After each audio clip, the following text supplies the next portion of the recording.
Di setiap kampung selalu ada satu rumah yang ingin semua orang lupakan.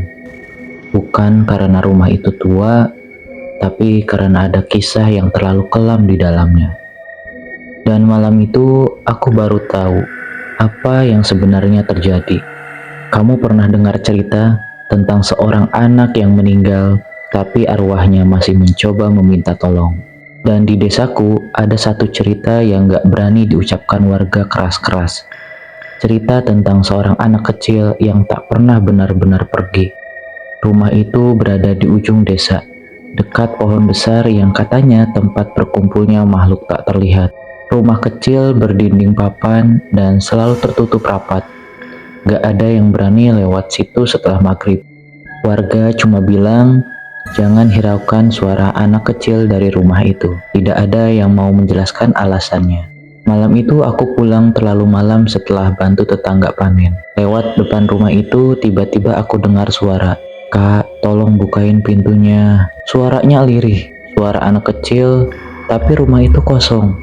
Sudah bertahun-tahun tak dihuni. Aku pikir itu cuma halusinasi, sampai aku dengar ketukan pelan dari dalam rumah. Seperti seorang yang meminta dibukakan pintu. Besok paginya, aku tanya ke seorang nenek yang tinggal di dekat situ. Awalnya dia nggak mau cerita, tapi akhirnya dia bilang pelan. Dulu ada anak kecil namanya Raffi. Ibunya menikah lagi. Sejak itu, Raffi sering kedengaran menangis. Nenek itu berhenti bicara beberapa detik. Suaranya berubah berat. Sampai satu malam, suara itu hilang. Dan sejak hari itu, rumahnya nggak pernah dibuka lagi.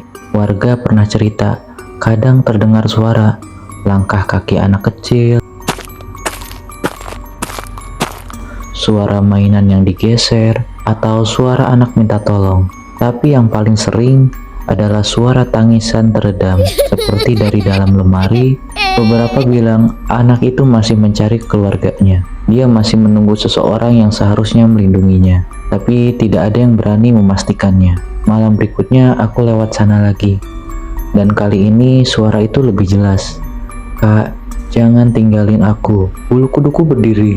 Aku mempercepat langkah, tapi ketika aku melewati jendela rumah itu, kaca yang buram tiba-tiba berembun, dan di tengah embun itu muncul jejak tangan kecil, seperti anak kecil yang menempelkan telapak tangannya di dalam.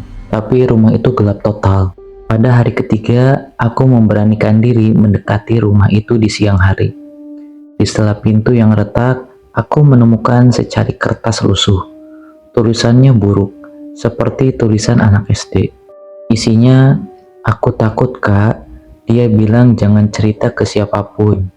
Ada bercak air kering di kertas itu, seperti bekas air mata. Begitu aku angkat kertas itu, dari dalam rumah ada suara benda jatuh, seperti boneka kayu yang terguling, padahal tidak ada angin.